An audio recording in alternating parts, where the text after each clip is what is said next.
नमस्कार प्यारे बच्चों, कैसे हो? अच्छे हो ना? अच्छे ही रहने चाहिए। आप लोग तैयार हो क्या एक सरकारी नौकरी लेने के लिए? बिना परीक्षा सरकारी नौकरी आई है। केवल 10वीं पास आपने कर रखा है तो गोल्डन अपॉर्चुनिटी है। भारतीय डाक विभाग के अंदर ग्रामीण डाक सेवक जीडीएस की भर्ती तो मात्र 2 दिन शेष है। इन 2 दिनों के अंदर अंदर जो अभी मैं जानकारी दे रहा हूं ये काम की है। आप सारे डॉक्यूमेंट्स अपने पास रखो, नहीं तो फिर बाद में पछताने लायक जगह नहीं मिलेगी, क्योंकि इस भर्ती के लिए लाखों कैंडिडेट्स टूट पड़ते हैं। आप भी अच्छी तरीके से समझ सकते हो कि कोई एग्जाम्स नहीं, कोई इंटरव्यू नहीं, कोई फिजिकल नहीं, और एक डायरेक्ट सरकारी नौकरी मिल रही है, वो भी केवल 10वीं पास के लिए।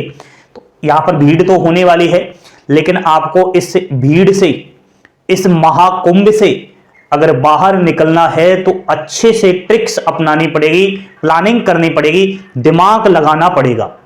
जल्दबाजी में अगर आपने एप्लीकेशन फॉर्म डाला तो फिर बाद में मत कहना जिस दिन मेरिट लिस्ट आए कि सर मेरा नंबर क्यों नहीं आया। अब आप बोर्ड पर ध्यान देना, अगर पहली बार चैनल पर विजिट किया है तो सब्सक्राइब कर लीजिए। सभी सरकारी नौकरी अपडेट के लिए अभी से क्लासेस भारत देश का नंबर 1 यूट्यूब चैनल है।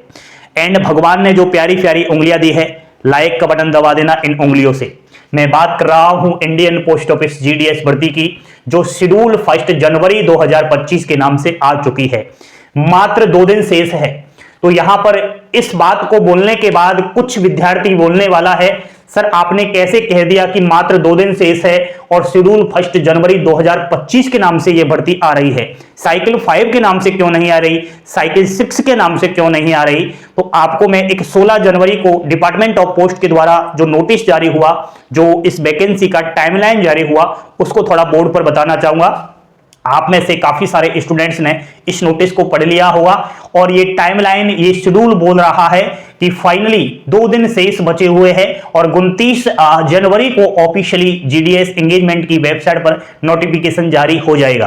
तो आप सभी को बता देता हूं बच्चा कि 10वीं पास आपने कर लिया है तो गोल्डन अपॉर्चुनिटी है। 18 से 40 वर्ष आयु अनरिजर्व और ईडब्ल्यूएस के पुरुष अभ्यर्थियों की रहेगी, ओबीसी के अभ्यर्थियों की 43 वर्ष, एससी एसटी 45, फीमेल की बात कर रहा हूं यहां पर अनरिजर्व और जनरल कैटेगरी की अगर कोई है, ईडब्ल्यूएस की है तो 45 वर्ष, फीमेल अगर कोई है एससी एसटी की तो वो 50 वर्ष तक अप्लाई कर सकती है। जो विकलांग भाई बहन है पीडब्ल्यूडी कैटेगरी में आता है, जनरल वाला तो 45 वर्ष है। कोई विकलांग भाई बहन है जो एससी एसटी कैटेगरी में आ रहा है, उसकी मैक्सिमम आयु सीमा 18 से 50 वर्ष है। मान लिया जाए कोई एससी एसटी की महिला है और विकलांग है, पीडब्ल्यूडी श्रेणी से आ रही है, तो वो 55 तक की अप्लाई कर सकती है। तो बड़ी ही उम्रधारी इसमें फॉर्म अप्लाई करने वाले हैं। नो एग्जाम्स नहीं होगा, 10th की परसेंटेज से इसमें सरकारी नौकरी मिल रही है। तो सबसे पहले तो ऑनलाइन एप्लीकेशन फॉर्म आपको डालना पड़ेगा। आपका फॉर्म ऑनलाइन जाएगा, आप अपने मोबाइल से भी फॉर्म अप्लाई कर सकते हो।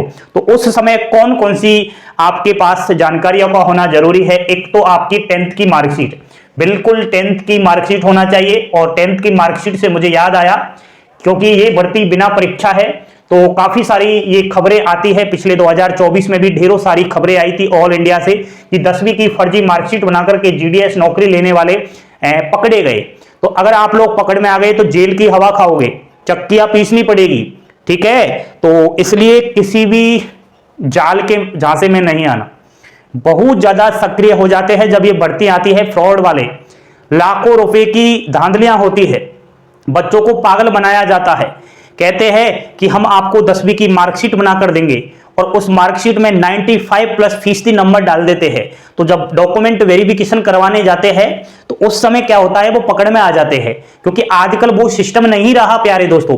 आजकल तो ऑनलाइन आपकी 10वीं की मार्कशीट को वेरीफाई किया जाता है, डिजी लॉकर में चेक किया जाता है। तो आप लोग बिल्कुल चेक कर लेना, आपकी 10वीं की मार्कशीट को अभी डिजी लॉकर डाउनलोड कर लेना, आपकी मार्कशीट शो हो रही है या नहीं हो रही तो सावधान, अपने बोर्ड के पास जाइए जहां से आपकी मार्कशीट इशू हुई है और वहां पर चर्चा कीजिए कि आपकी मार्कशीट को ऑनलाइन डिजी लॉकर में क्यों नहीं शो किया जा रहा। इस चीज का ध्यान रखना, क्योंकि पिछली 2024 की भर्ती में एसडीबी सिस्टमैटिक डॉक्यूमेंट वेरिफिकेशन प्रणाली अपनाई गई थी। 3D इंस्पेक्शन से सारे डॉक्यूमेंट्स को जांच किया गया था। पकड़ में आ गए तो फिर बचोगे नहीं। ये कोई नहीं आने वाले जो फर्जी मार्कशीट बांटते हैं ना सड़कों पर, ये बिल्कुल जिंदगी बर्बाद हो जाएगी। जो आपके पास आपकी ओरिजिनल मार्कशीट है वहीं रखे। भगवान ने चाहा तो अगर आपकी किस्मत में लिखा तो मैं समझता हूं आपकी 10वीं में चाहे 70% क्यों ना हो, आपकी नौकरी लग जाएगी। ठीक है, और फर्जी मार्कशीट से चाहे भले आप 100% ले लेना, पकड़ में आ गई तो नहीं लगेगी।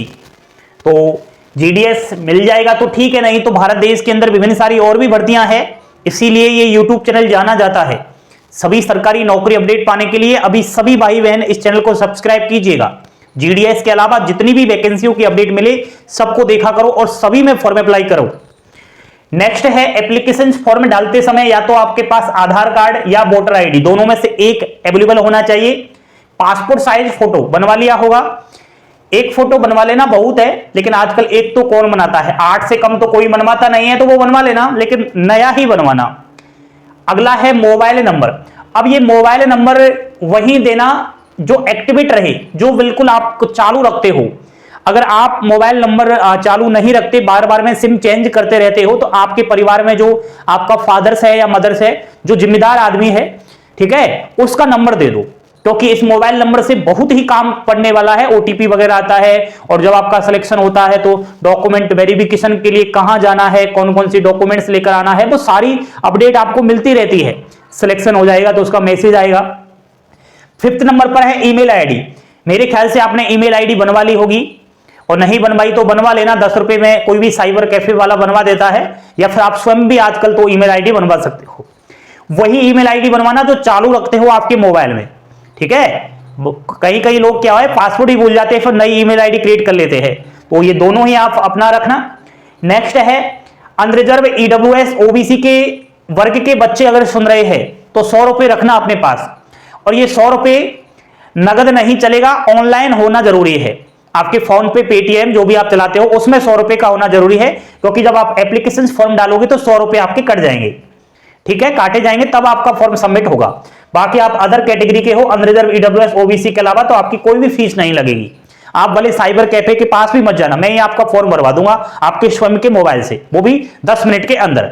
ठीक है, तो ये तो बात की है मैंने ऑनलाइन एप्लीकेशन से डालते समय जो जो कागज आपके पास होना जरूरी है उनकी।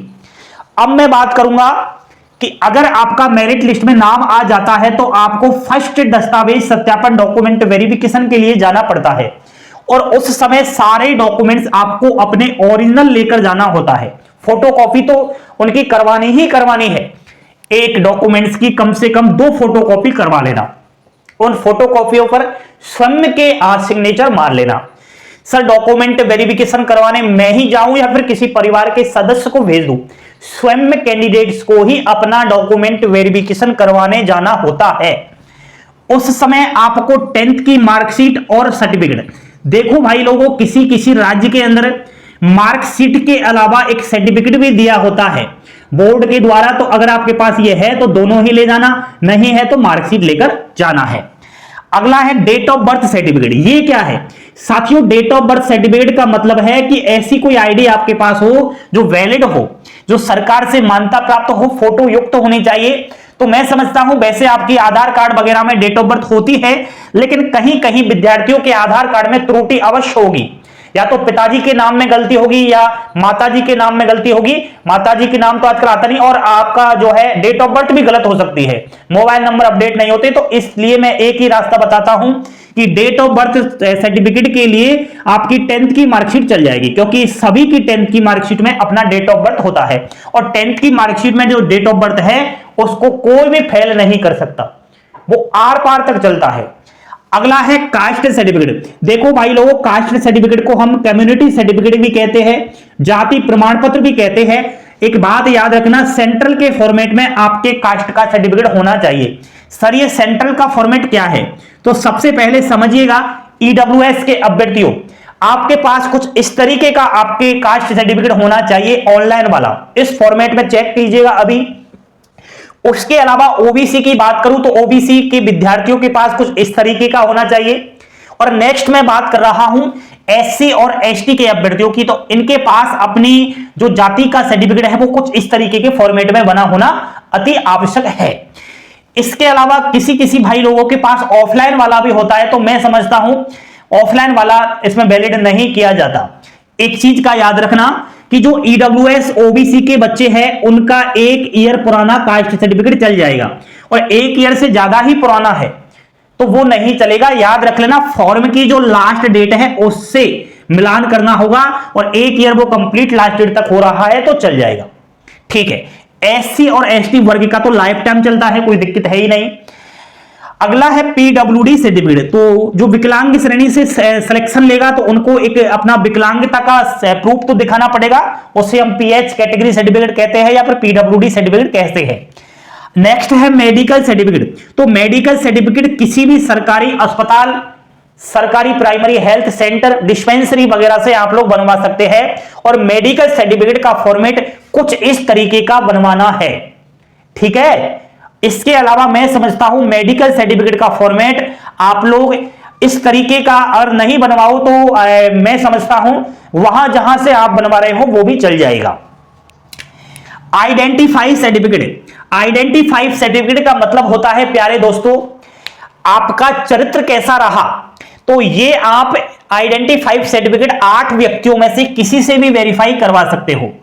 ये आपको मैं बता रहा हूं आइडेंटिफाई सर्टिफिकेट का फॉर्मेट यहां पर आपको दे रखा है कि इनमें से 8 व्यक्तियों में से किसी से भी वेरीफाई करवा लो। आपका स्कूल जो 10th पास आउट किया है उसका प्रधानाचार्य हो, चाहे कोई पोस्टमैन हो, प्रधान, कोई भी हो। नेक्स्ट है लोकल लैंग्वेज सर्टिफिकेट। ये बेहद ही जरूरी है, कान खोलकर सुन लेना। लोकल लैंग्वेज सर्टिफिकेट केवल अरुणाचल प्रदेश से जो अप्लाई करेगा या अदर राज्य से अप्लाई करेगा उसी के लिए चाहिए। मान लिया जाए आपके राज्य की भाषा है हिंदी और आप जाकर अप्लाई कर रहे हो अंग्रेजी भाषा वाले स्टेट्स में, उसके लिए अंग्रेजी का आपके पास सर्टिफिकेट भी तो होना चाहिए। समझ गए बच्चा। नेक्स्ट है कंप्यूटर सर्टिफिकेट। भाई लोगों, इसमें कंप्यूटर सर्टिफिकेट तो वैसे नहीं मांगा गया है, लेकिन जो ऑफिशियली नोटिफिकेशन आता है कुछ इस तरीके का उसमें दिया होता है कि आपके लिए कंप्यूटर का नॉलेज होना जरूरी है, ऐसे दे रखा है। बाकी सर्टिफिकेट का तो इसमें कोई ऐसा जिक्र नहीं किया गया। और जब आपका फाइनली सिलेक्शन हो जाता है तो कुछ इस तरीके का अंडरटेकिंग फॉर्म आपसे भरवाया जाता है जो अभी बोर्ड पर दिखा रहा हूं। इस अंडरटेकिंग फॉर्म में आपको एग्री करना पड़ता है कि मैं मोबाइल, हैंडलैंड, लैपटॉप डिवाइस चलाना जानता हूं। ठीक है, अगला है डोमिसाइल, मूल निवास प्रमाण पत्र। देखो भाई, मूल निवास प्रमाण पत्र की कोई भी जरूरत नहीं है, और है तो आप ले जाना, बाकी कोई भी आवश्यकता नहीं है। तो सबसे पहले आप फॉर्म अप्लाई करना, फॉर्म अप्लाई करने के बाद आप पहला दस्तावेज सत्यापन करवाने जाना। ये आप सक्सेसफुली इसमें निकल जाओगे। आगे फिर आपको अगला स्टेप करना है, सेकंड डॉक्यूमेंट वेरिफिकेशन आपका होगा। तो उस समय आपको ये सारे डॉक्यूमेंट्स तो लेकर जाना ही है। कुछ एक्स्ट्रा आपको सर्टिफिकेट की आवश्यकता होती है तो वो तो हम आपको बता देंगे। तो अब कुछ दिन शेष है, फिर से प्लानिंग करना है, और अब की बार कुछ ऐसी जगह से फॉर्म अप्लाई करेंगे जहां से हमारा सिलेक्शन हो। जानकारी आप लोगों को अवश्य बेहद ही पसंद आई होगी। लाइक शेयर सब्सक्राइब कीजिएगा सभी, और प्यारी प्यारी उंगलियों से सभी बच्चे खूब सारा शेयर करें। थैंक यू, धन्यवाद। जय हिंद, जय भारत।